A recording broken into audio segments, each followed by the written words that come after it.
Hi everybody, my name is Alan. On behalf of the crew, I'd like to welcome you to another edition of Bridging Heaven and Earth. I was just sitting here, knowing that, at some point in the fairly near future, I'd have to, or I'd want to give an opening and talk about the Bridging show and our guests and the videos and the beautiful art that we have here and the International Healing Art Project on love and compassion and oneness and the infinite and inclusion. And I realized that it's a curious thing to be a human being on this planet, and how, in a certain sense, it's tricky to be a human being and to have the knowledge in our being, in our heart, in our root, in our deepest part of ourselves, of a certain knowing, of a certain realization, of a certain oneness, a certain connection to everything and everyone. To know that at our root, and then to be in a human body and be participating in the human experience as it is now for most of us, with the seeming separation, the seeming division, the seeming countries and religions and sexual preferences and heights and weights and all the things that look like they're separate and look like they're important. And it's a curious thing, and we try to deal with that. How do we deal with that kind of conundrum to be a human being? Because it is tricky. It's been tricky for the best of us.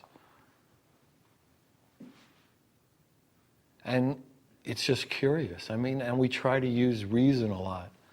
And we try to use science and things that can be quantifiable. But the interesting part, and we also know this as human beings, is that we're hurtling through space on a ball. How is it possible that Earth can exist like it does? And how can we think that there's so much reason in this experiment, or this reality of us hurtling through space on a ball on this glorious planet Earth? So at some point, what we think can be, what we think is reasonable, in a certain level has to go out the window. That we have to drop into a knowing, or we want to drop in, or it's a benefit for us to drop in to a knowing that is not in essence reasonable. Because we know in our hearts there's something going on here that's unreasonable. That this human experience on this globe, hurtling through space on a ball, is majestic, it is grand, it is magnificent, it is unexplainable, it is unreasonable. And it's our destiny to know the root of all that. It's our destiny to know the heart of all that. It's our destiny to recognize that we are one with that root, with that heart, with that understanding. And the things we think we know are not quite the whole story, are only part of the story at best. What we do sometimes in terms of explanations, in terms of reason, is pick a piece of the infinite out and act like that's the whole story. But in essence, there are 3 dots before it and 3 dots after it, because there's a story before it and there's a story after it. It's part of an infinite. And in our hearts, in our root, in our destiny, we know that there is an infinite experience, there is an inclusive experience, there is an unconditional experience of love. And throughout history, people have called it a lot of things. And we on Bridging kind of say it's dedicated to that oneness, an experience of the oneness of all and everything. And no one and nothing is outside of that. And a lot of the forces on this earth, certainly up until this moment when we're shooting this show, have been in some delusional opposition to that in certain ways. And our time now is to come in and to, in a sense, unrelentingly put out the energy of unconditional love, of the infinite, of the inclusiveness, that is our heart, that is our destiny, and that is our blessing, and that is our gift and our love. And that's what tonight's guest, Lorna Byrne, travels the world, vibrating that unconditional love, vibrating that experience of the oneness, of that inclusiveness, of that infinite. She's a spiritual teacher, she's a mystic, she's the author of an extraordinary new book, Angels in My Hair. And the Angels in My Hair is a true story of a modern day Irish mystic. And she's been communicating with angels since she was a baby. I mean, that's almost her first remembrance, is seeing things that now she recognizes, and then she didn't know what to call them. But now she recognizes that she's been communicating and talking and getting information and love from angels her whole life.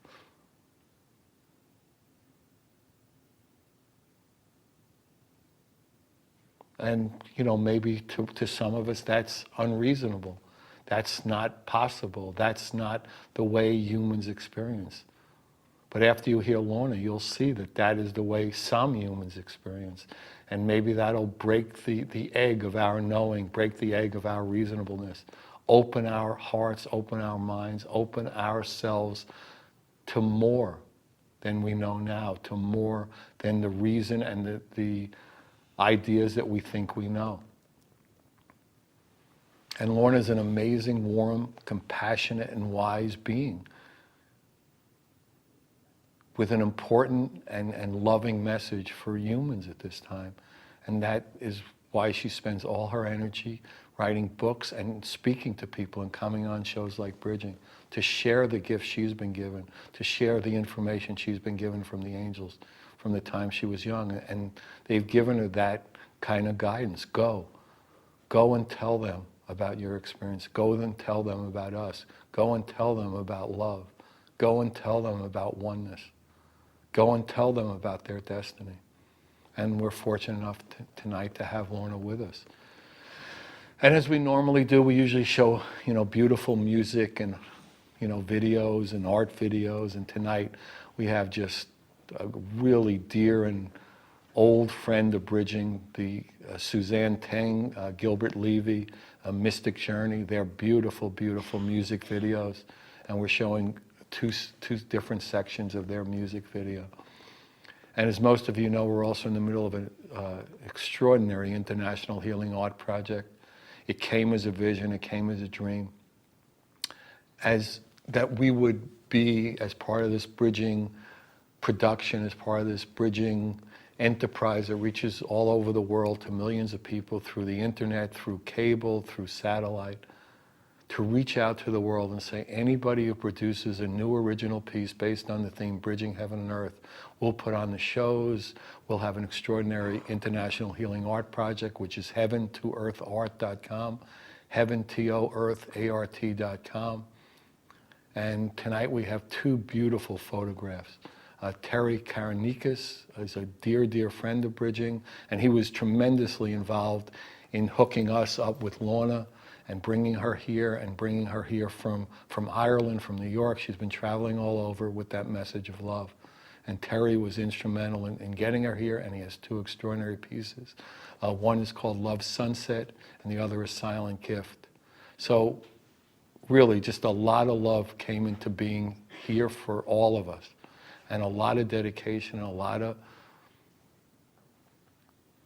just hunger to serve, hunger to be part of that transformation, hunger to be part of those new paradigms. And that's what we're here to do. So if anybody wants to be part of the art project, anybody is welcome. No skill level necessary, any format, any size, any medium, any age, anything from 3-year-old to 93-year-olds. We have people in there, and we have people with tremendously gifted artists, professional artists, to 3-year-olds, to people with Sharpie markers, just wanting to be part of that healing, wanting to be part of the collaboration. So again, anybody who wants to join us, go to the website, be inspired, be empowered. If whatever you're feeling, go there and go after page of this extraordinary art, all different expressions of that Bridging Heaven and Earth, of that unconditional love. and see what you feel. See the gift of that art project. See the gift of that vision that we were given and we were allowed to participate in. So join me in a short meditation, then we'll have the first part of the Suzanne, Teng, Gilbert Levy Mystic Journey music video, and then we'll have Lorna and we'll have Terry's pieces, and just opportunity to feel love and share it. So join me in a short meditation.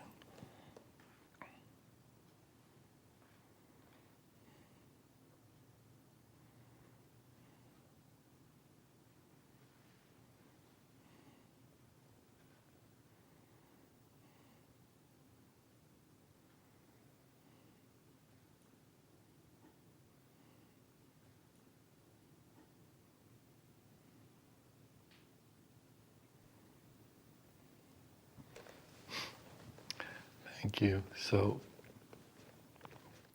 we're going to see the first section of this extraordinarily beautiful music video, Suzanne, Teng, Gilbert Levy, Mystic Journey. Enjoy.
Hi, everybody. Welcome back. So that was Suzanne, Teng, Gilbert Levy, and Mystic Journey.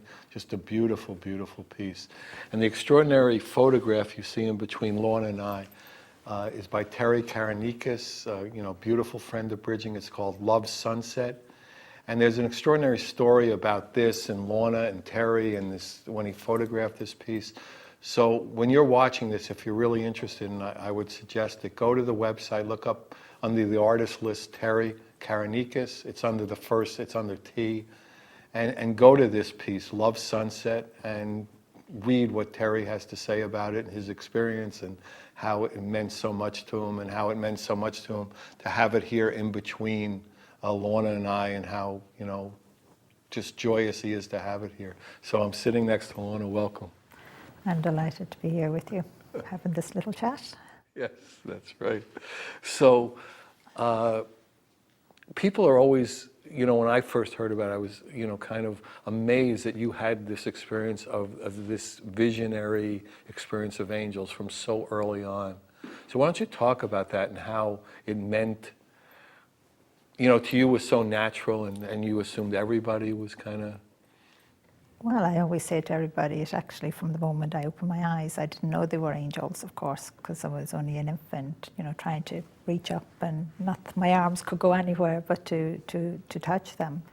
And I suppose the first time was I used to play with my little brother, but I didn't know he had died before I was born. And you have to remember, I was only a toddler at the time as well at this stage, so I didn't understand that.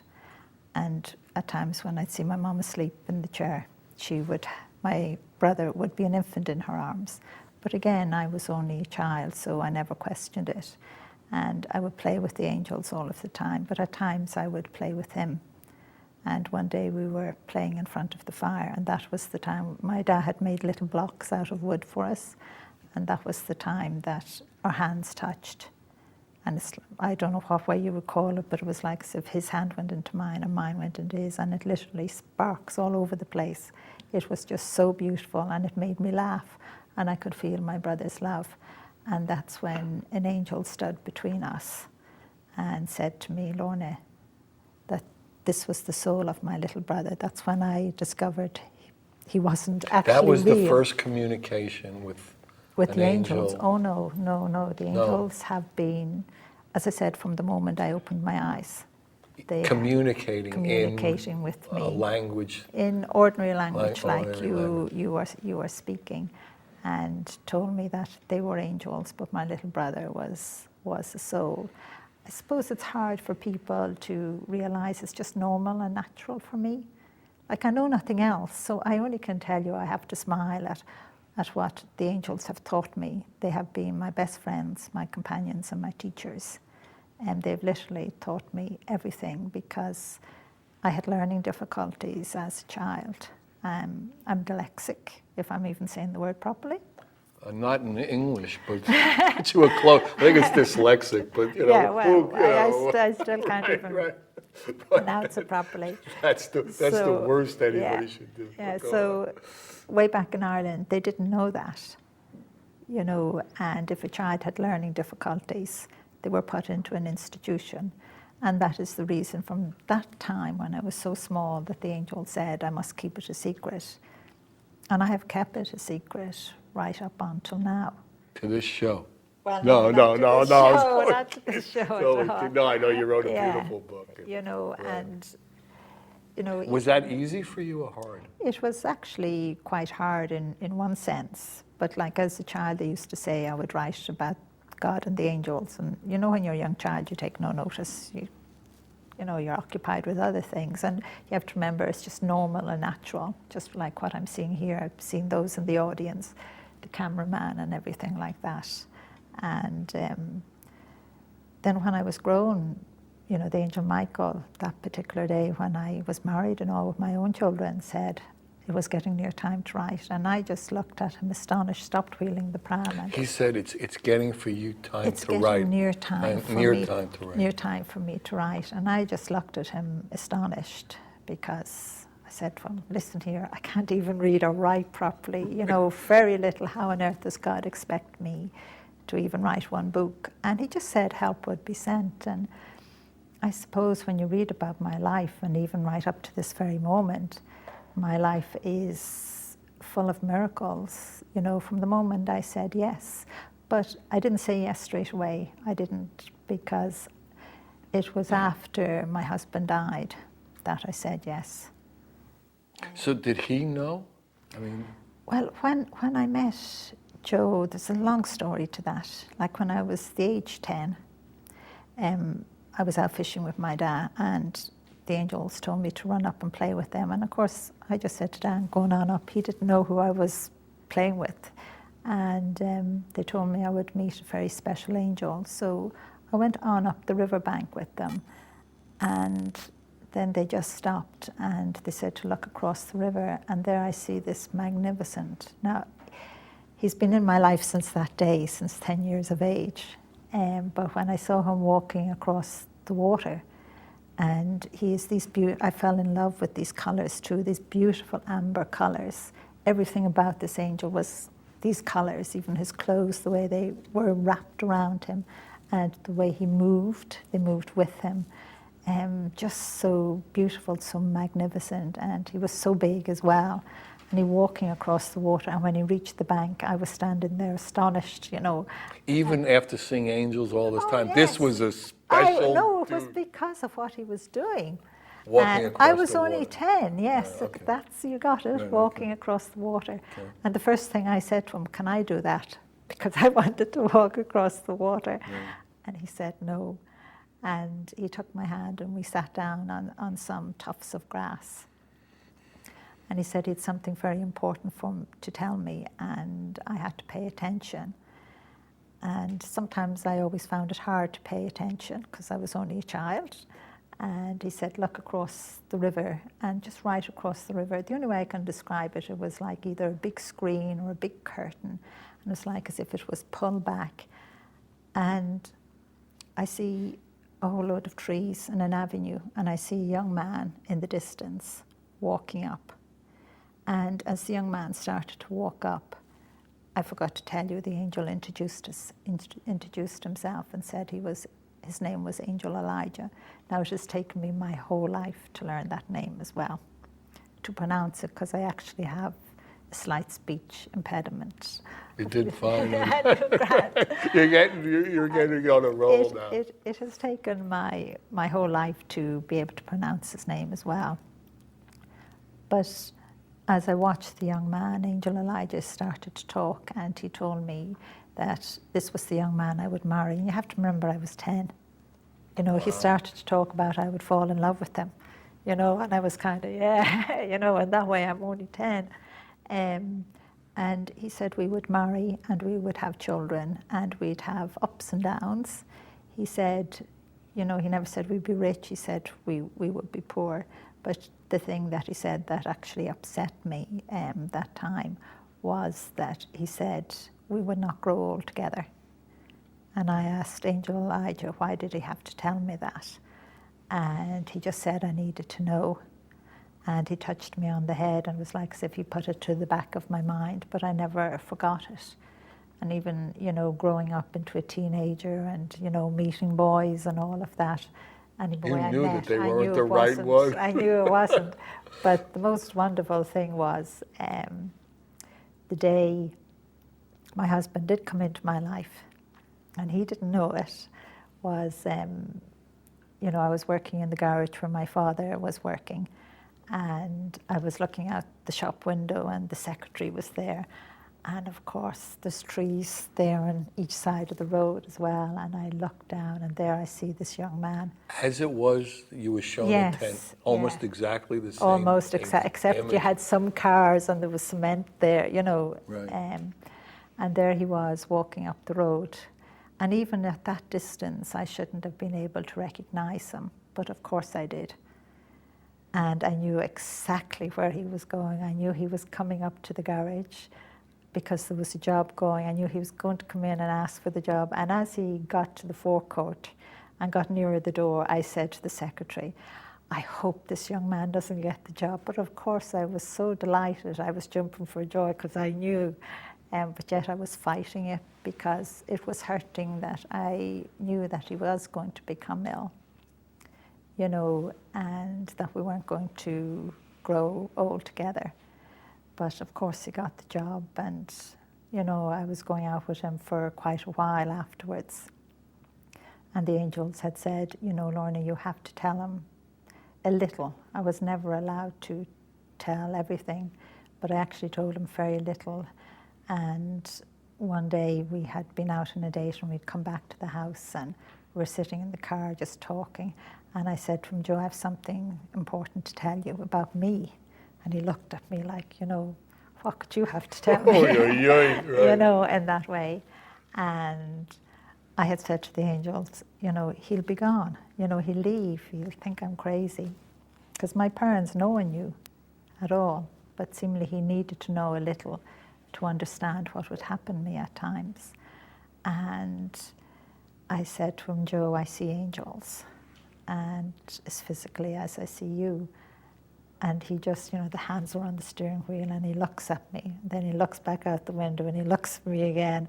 And here I'm giving out to the angels at the same time. And he says, Lorna, only nuns and priests see angels. Ordinary people like you and me don't. And I just gave him a quick peck on the cheek, jumped out of the car, ran into the house and said, angels, he's gone. I'll never see him again. He's like, this is not working out. You know, but of course he rang me the next day and we got married and all of that. He knew very little. Was that hard for you to be with somebody that close and Yes. have like this, you know, separate Yes. life? Yes, it was. It was that knowing that he was going to become ill, and the thing is he did start to become ill shortly after we were married. And there was no possible, did you ever ask for intervention in that way, or you knew enough not to, or how would that work? Well, you have to remember, you know, if I went up to you and said, by the way, I know you're going to die in 5 years' time, that would be the completely wrong thing to do, because straight away that would stop you living your life, the life you're meant to live. And I couldn't do that to him. He had to live his life and enjoy it. I wasn't going to destroy it for him. No, but did you ever ask the angels, is there anything we could do to extend it, or you were surrendered? Oh, yes. That kind of yes. thing. Of course I did, And all what of was the their time. response to you? Well, one time, how would I say it? You know, my youngest daughter at the time, I think she was 11 or something like that. And So this was only 4 years ago, because she's 15. no, this is the other girl. Oh, so this Yeah, was, I yeah. see, this was second. Okay. And how can I, it's just be hard. I have written it in the book, all right. But, you know, he, skipping loads of the story, but he'd come in and he was sitting at the table and the angels had said, you know, God is going to take him now. And I got a terrible shock. And, you know, the whole room completely changed. It was like an ice cube. And Joe was gone that instantly. And inside the ice cube I was as well. It's the only way I can describe it. It looked like an ice cube, but it wasn't. You know, it filled every part of the room, like the room disappeared. And So he never got really sick, he just died unexpectedly like that? well, oh no, he did really get sick. But at this particular time, this is what happened. You know, God took his soul. And I went over to him and I saw the angels and I saw Joe going to heaven, going to the light, that spiral staircase. And I saw him meeting so many other angels, but meeting those that he loves as well that had gone ahead of him. And I went over and I put my hands on him and I prayed and I asked God, please let him stay this time. Just for another few years or another little while, would you please give him back? And I got into trouble for asking. Really? Even for asking? In what way? What do you call getting into trouble? In what way? Well, when God speaks back to you, it's like, you know you have asked for something of your father and you shouldn't have asked. And it was, you know, I could hear him so clearly that I was never to ask again, that it would only be allowed this once. And when God granted it, it was, how can I describe it? It was like as if Joe just opened his mouth and his soul came back. Now, not in through his mouth, but his soul came back into his body, and he took in a breath of air as well at the same time. And I let a roar for family to come in, and my daughter started to ring, you know, the emergency, because the body was still very, very bad. And Jugad said to me, Lorna, I was on my way to heaven. Like he knew. Like, And you knew. and he knew, but he knew, you know, he was on his way to heaven. And God did leave him for another few years, because then I had my daughter Megan, who's 15 now, but when her dad died, she was only 4, and she gave out to us. I always remember that morning later on, she said, why didn't you just wake me up? You know, we didn't wake her as such. I think that's enough of that now. Okay. Okay, yeah. Now just, what was the first, like, lesson the angels told you that you remember as, you know, very young? Oh God, they taught me loads of lessons. They actually The one that had the most impact on you early on? I can't say any particular one in the sense of what you're asking, because I would see the angels with everybody, and even looking out the window of the little house we used to live in, you know, even a child that got injured, and I could see the angels assisting the child. You know, they opened up things for me. You know, I see more than everyone else. Everything has energy. They taught me how to see so much. And I know children of the future, if we make the right decisions, if we stop hating each other and killing each other, and if all religions would get under the same umbrella for peace and that, where children, you know, see all I see. They see their guardian angel. Parents see their children's guardian angel as well, and even ask the guardian angel to take care of the child while they slip out for a moment. It becomes so natural, so real. But we have a long way to go yet. But We're hoping for epiphanies. I do. I pray all of the time, and you have to remember, God chose this time, not me. Right.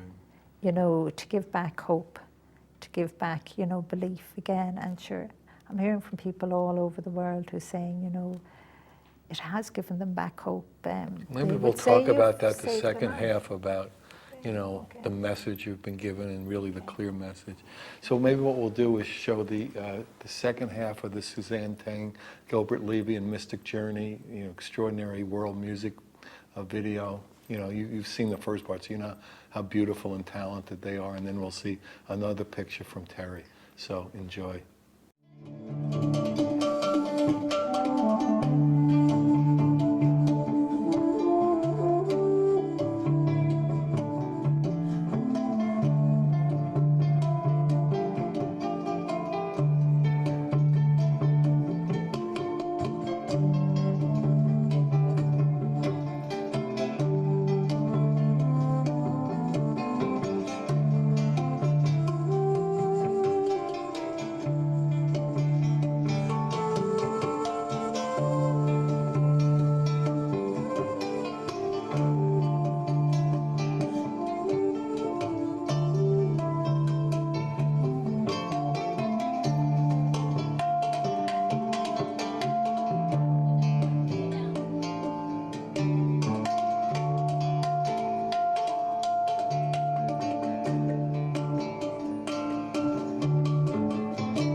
Hi everybody, welcome back. So again, beautiful music, beautiful video, beautiful people, Suzanne, Teng, Gilbert Levy, and Mystic Journey.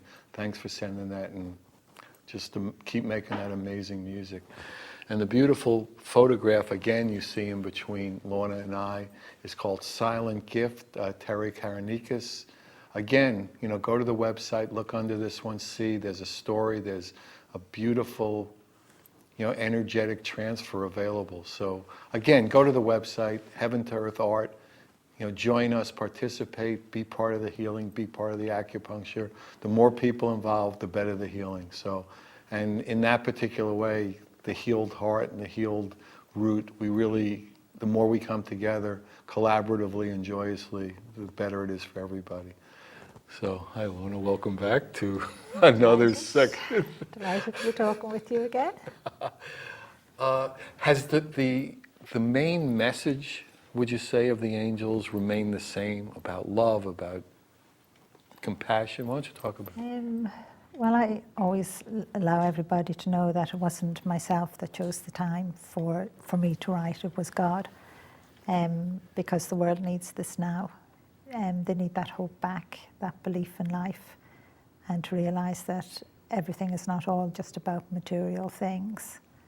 And, I've met so many people all over the world now, regardless of their religion or their beliefs, and they're saying, that's exactly what it has given them. It has given them back hope again. It's even given back their faith, whatever religion they're from. You'd hear people saying, I've gone back and I've prayed, and I didn't pray for 30 years, or I've gone back to my church, or, and now they're trying to be good. I hear from so many people, saying they're trying to change their life for the better. They have received so many messages. When I wrote the book first, I used to say to God and the angels, well, if there's one message in it, that's fine. And if it helps one person in the world, I thought that was it. My job be finished, over with. But the book is full of so many messages, because that's what I hear back from people all of the time. I know I could tell you a little story if you want me to tell you. Yeah, please. I got a letter. Now I have the website, and there's a prayer scroll and questions, and that's packed every day. It comes in, loads of people go in on it. And sometimes I receive letters as well, and I can't read really, but the angels do the reading for me. They help me with it. They even do the translation. If stuff comes in different languages, I understand exactly what it is. But this letter came in one day, and it was from a young boy. He was only 17, and he said to me, within the letter, that he was very bad.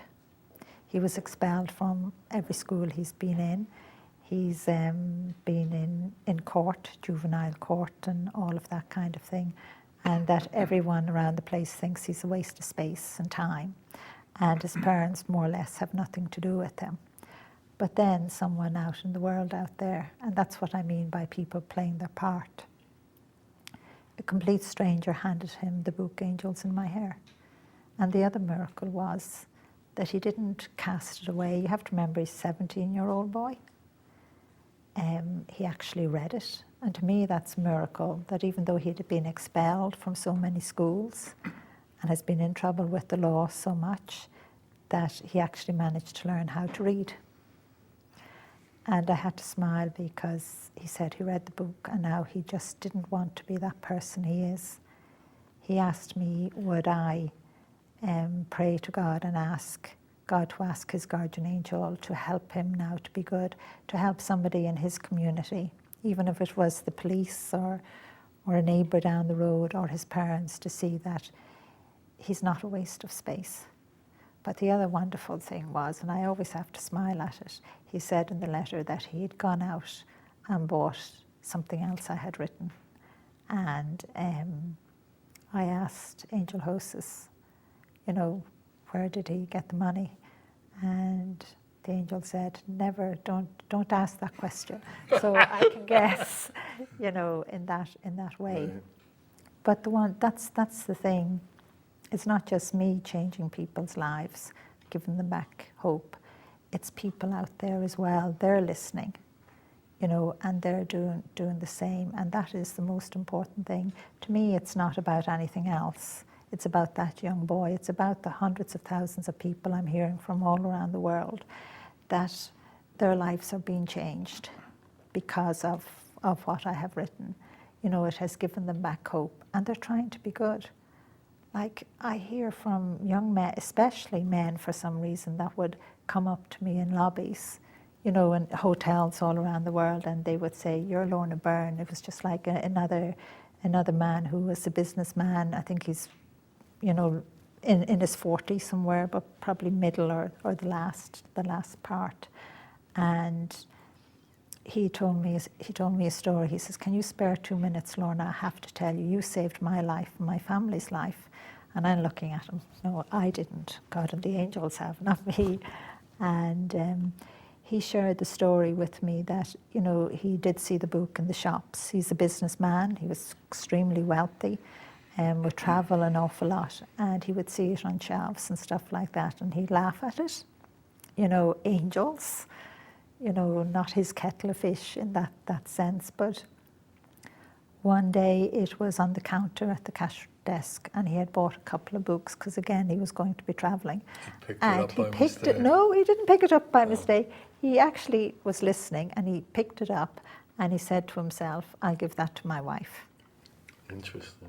And that was lovely to hear. But then he said he went down to the car park, got into his car, threw the books on the seat next to him and a couple of other things, and went to start his car, but it wouldn't start. And after a few minutes, he decided, I'll give it a few minutes. Now, he says, I had a real good car. He says, I'm a wealthy man. I don't even need to work. And he said he just reached out and he didn't even look, picked up a book, and of course it was Angels in My Hair. So that's God and the angels working to help this man. And he said he started to read it, and he found he couldn't close it. He had to keep reading. Where eventually, I think he said he was reading maybe 25 minutes or half an hour, and then he said, I'll put it down. But before he went into his house, he hid it in his, now I believe a grown man this age, hiding it in there because his wife wouldn't use his car, in the dash thing. And he said, he was worried because as he read it, he could see his own life unfolding within it. He was getting loads of messages from it. And he said he had a great fear that maybe it was too late for him to change. And he went off on another business meeting, and he made sure the book was packed in the case. And he said his wife and that doesn't go through it. And he realized that for all of these years, you know, he forgot to tell his wife he loved her, forgot to give her a kiss. And his children, I think the youngest was 17 or 18 at the time, and the other boy was in college. And in reading the book, he realized he actually spent no time with his children, not even kicked a football with them or done anything with them. And when he was abroad and he had put his case on the bed in the hotel, I'm cutting loads of it short, and he opened his case and was unpacking, there he finds a letter. And he thought that was it. He thought, in a shock, he thought, I'm too late. I should have bought the book ages ago. I'm too late. He believed it was his wife looking for a divorce. He believed now he had lost his family. But when he opened the letter, it wasn't from his wife. It was from his 17-year-old son, telling his father that he loved him and he can't wait for him to get home. And he said, you know, he said to me, you saved my life. And I said to him, but I didn't, God and the angels did. You listened. You know, you got the messages. And he sorted out all the problems with his wife and his children. And he said to me, Lorna, my two sons know all about you, including my wife. You know, they have all read the book. And he said he has changed his life completely. He's realized he doesn't need all those material things. He doesn't need to work so hard. He doesn't have to earn all that money. He said, actually, I don't have to earn any. I have plenty. But he's got back his wife and family. So I just hear so many stories all around the world, you know, even from Colombia, China, and all of that, saying, you know, it has changed their life. And that's what life is about, for people to realize that they have a guardian angel. And in one sense, everybody around the world is afraid of the supernatural. We kind of snigger and laugh at it. We kind of say, oh, I don't want to listen to that nonsense. But that is what angels are. That's what God is, and that's what your soul is. And every single human being, I can only tell the world what God's angels have taught me. Every single human being has a guardian angel, and you have a soul. And God is real, I can reassure you. Can't prove it, but God is real. I've often heard from many people who would say to me, you know, all walks of life, they can be doctors, judges, you know, nurses, shopkeepers, the sweep streeter. And sometimes they would say, Lorna, you know, I've read your book in their language, maybe they had broken English, but they would say, just in case, God is real and my guardian angel is right there. And I would say, your guardian angel is right there. I better say no more and let you ask another question. No, you're doing great, really. It's really lovely. You're welcome. Really lovely. And you were saying when we were talking at the break that the book has been translated into 42 languages, 60 countries. It's translated into, I think, 23 different languages or 24. It's still being done. And I think the last count, this usually, I don't watch this, but it has been kind of drummed into me, you know, in case I'm asked. I believe it is at the moment in 42 different countries as well. I never knew there were so many countries in the world. To me as well, the world is just, you know, one country, one nation. And, you know, it is wonderful. And here, America is the new world, because when I was even a child, the angels used to say, you know, I'd go to America and it was the new world, and I didn't understand. But I have got to understand, because at times in Ireland, I was allowed to see the gathering angels actually encouraging people to emigrate, to leave Ireland. And I was told that the American gathering angels for I don't know how many 100 years or whatever way it is, have been working in bringing every nation to America. That is why it is the new world, but not just every nation, but every religion. And that is something very, very important, because the rest of the world is looking to America for answers, and you have the answers. And I just keep praying and hoping that America will play its part, and that all religions will get under the one umbrella, and all the wonderful positive futures that God has shown me will happen. Because you have to remember, it's not just one positive future. There's a lot of them to make this world that little glimpse of heaven, because that's what I've been shown as well. But I have been shown some of the negative ones. So I say to all Americans, to all people all over the world, to play your part, even within your home, within your community, within your country. And always to remember, your guardian angel or any angel of God's will not ask you to do anything wrong, won't ask you to be mean or selfish or to hurt anyone, all of those things. If you're doing those things, you're actually listening to the other side. And it's easier for us to listen to the other side, because it's sad, because we want material things, and I know we need material things. But I know many people who have so much in material things, literally have billions. Like, I don't even know how to pronounce the words. And on occasions, I have said to some of them, well, can you share some of that? Even give one person a job for the rest of their life, and they would add up the cost. You don't add up the cost. You give with the free heart and expect nothing in return. That is important. And we have so many, the gift of love, just to smile at someone. Angels, God's angels, your guardian angel will tell you to smile at someone, but loads of times we won't. We'll stay serious. We're afraid to smile. But you never know that, say, the person opposite you on a train or in a restaurant could have been feeling very down in themselves, could have prayed, could have asked for a little bit of hope, and the little bit of hope was your smile. Priceless. We've so many gifts we can share to help others, but it is to give them freely. It's like opening a door for someone. Sometimes I'd be shocked when I'm on something that is crowded, like a tube train, and you see an elderly person standing and young people sitting. Now, if there's something medically wrong with them, that's all right, but I think, to get up and give the elderly your seat, or a pregnant woman.